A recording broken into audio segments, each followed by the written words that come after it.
My name is Aiden. I might look like just an ordinary guy wearing a basic black apron at a local cafe, but that's not who I really am. In truth, I own multiple luxury hotels, restaurants, and a billion-dollar hospitality company across the country. But after losing my parents at a young age, I never cared for attention, never flaunted wealth, and most of all, I never trusted easily. That's why, once in a while, I worked anonymously at my own cafes, disguised as a regular waiter. It gave me peace. It let me see the real face of the world, without the filter of money, and that's exactly how I met Alina. She walked in one morning, heels clicking sharply against the cafe floor.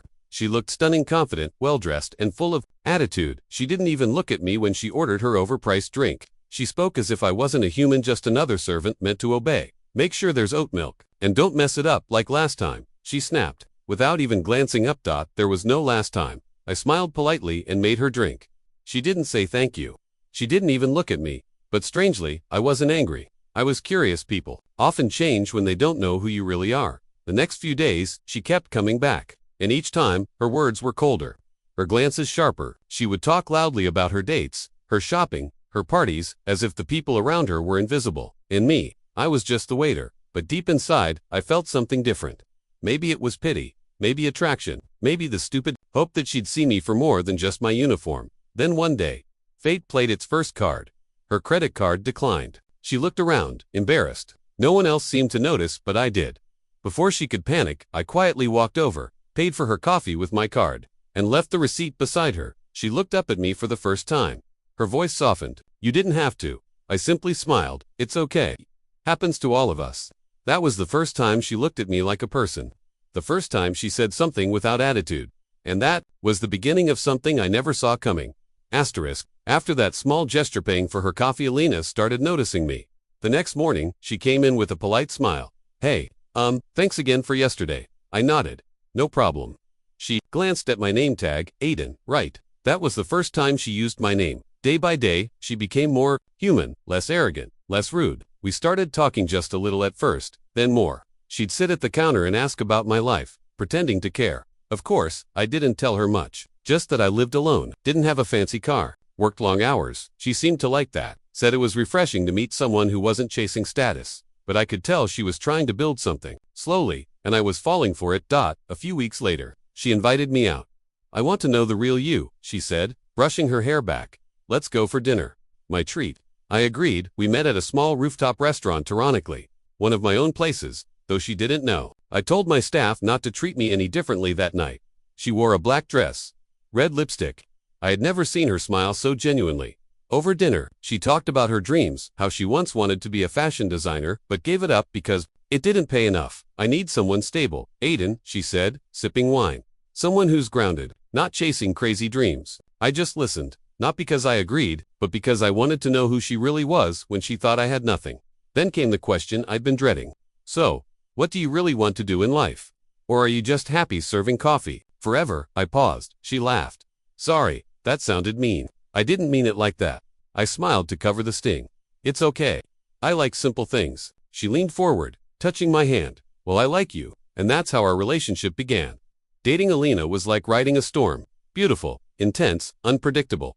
She loved being admired, loved compliments, loved expensive things, though she never asked me to buy them, but I noticed how her eyes followed luxury fast cars, designer clothes, expensive watches, like a hawk spotting prey. And I knew, someday, that hunger would come between us. I just didn't expect it to happen so soon, because just when I started thinking this girl might actually love me, she met Ethan, my new cafe manager, handsome, confident, and wearing the Rolex I gave him, not because he was rich, but because I told him to play a part in a game that would reveal who Alina truly was. Alina met Ethan the way I planned on a Wednesday morning, when I wasn't around, and Ethan stepped in to manage the cafe. He looked sharp, tailored shirt, gold watch, charming smile, the type of man Alina always noticed. She asked who he was, pretending it was casual. Oh, just the new manager, the barista said with a wink. He's filling in while Aiden's off. Alina smiled, twirled her hair. I watched from the corner office, behind the tinted glass. She came back the next day, and the next. Always dressed a little better, staying a little longer. She started ignoring me, short replies, no more soft touches. Her eyes were locked on Ethan now. One day I walked over during her break and said, "Want to grab lunch later?" She smiled awkwardly. "I actually have plans, maybe another time." I already knew she was going with him. And Ethan played his part brilliantly. He pretended to be wealthy, told her he had multiple investments, dropped names of exotic places he had vacationed. All rehearsed. A week later, I followed them. They were at a high-end restaurant, laughing, drinking, holding hands across the table. She looked at him like she used to look at me, like I never mattered. I should have been angry, but I wasn't, because now I had proof not just of her cheating, but of her heart. She didn't fall in love with people. She fell in love with lifestyle, and Ethan was my bait. When she left the restaurant with him, I knew it was time to take off the mask I had worn for too long. That weekend, I invited her to a private beach villa. Said it was owned by a friend. She was impressed. "This place is insane. Aiden, your friend's rich." I smiled. "Yeah, he's all right." She sipped champagne by the pool and said, "You know, I was wrong about you. You've got depth, mystery. I like that." I almost laughed. She kissed me that night. I knew she was still seeing Ethan. She thought she was winning, but in reality, her game had just started to collapse. Because she didn't know Ethan had told me everything. Every message she sent him. Every plan she made to keep both guys until she figured out who was richer. She didn't know she had chosen the wrong person to play with, and very soon, she'd realize. She never had control in the first place. Elena started splitting her time between me and Ethan, thinking she had both of us wrapped around her finger. She didn't realize we were comparing notes. Every lie she told Ethan, she told me the opposite. Every night she spent with me, she messaged him, "I miss you, baby." She thought she was manipulating to men. In reality, she was digging her own grave. I kept my act going, took her on short trips, bought her flowers, let her believe she was finally winning. She even started talking about our future again. "Aiden," she said one evening, curled up in my arms at the villa. "Maybe we should move in together. I want stability. Security." I smiled softly. "You sure about that?" She kissed my neck. "You're different now, better. Like you're becoming the man I always wished for." She had no idea that man was already there, just hidden, observing, preparing. 2 nights later, I invited Ethan and her to the same location without her knowing. She arrived first, dressed like a goddess. Then Ethan walked in. She froze. "Aiden, what's he doing here?" I stood and calmly said, "You've been dating both of us, Elena, lying to both, using both.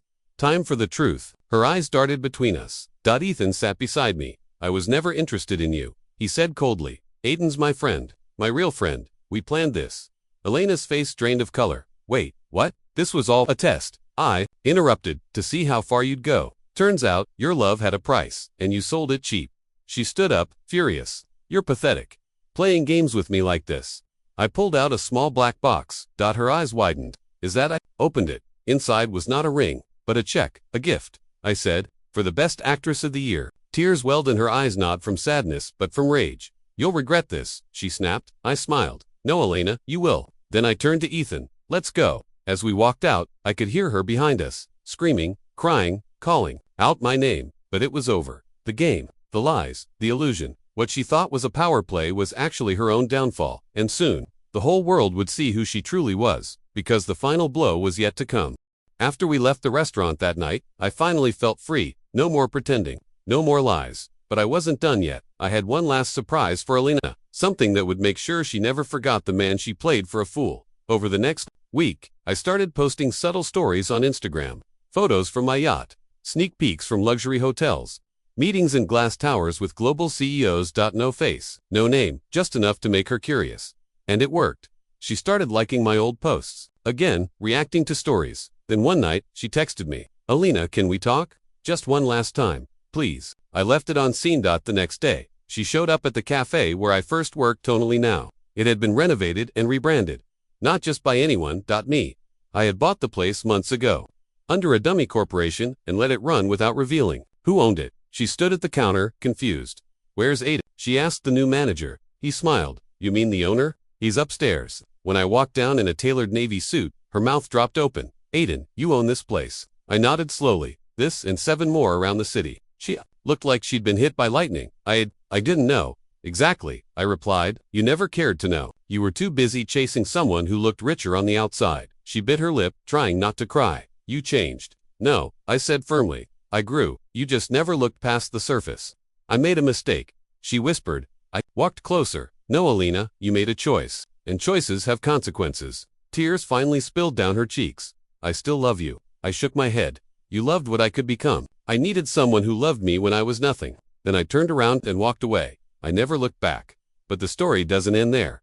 Because while I moved on, months passed. Elena's name slowly faded from my phone, my memories, My life, I opened 2 more cafe branches, invested in startups, even gave a TED Talk on resilience after betrayal. But Alina, she was sinking. Her relationship with Ethan was over. He exposed her manipulation publicly after I left. Her online reputation shattered. Job offers stopped coming. Even her family distanced themselves after learning everything. She tried reaching me again, emails, calls, voice notes saying she missed me, that she was depressed, that she'd learned her lesson. I didn't reply, because I had nothing to give someone who only loved me at my best, but destroyed me at my lowest. One day, I got a letter. It wasn't a message of apology, it was a wedding invitation, mine, to someone who truly saw me when I was broke, heartbroken, and building from nothing. Her name was Sophie, a woman who believed in me when I couldn't even believe in myself. I heard later that Elena saw the photos online, saw the luxury, the smiles, the genuine love. She commented on one of the posts. That should have been me, but no. It never could have been, because true love isn't about who looks the richest, it's about who stays when you're poor, broken, and trying. And she left me when I needed her the most, so fate made sure she watched as I lived the life she only ever dreamed of.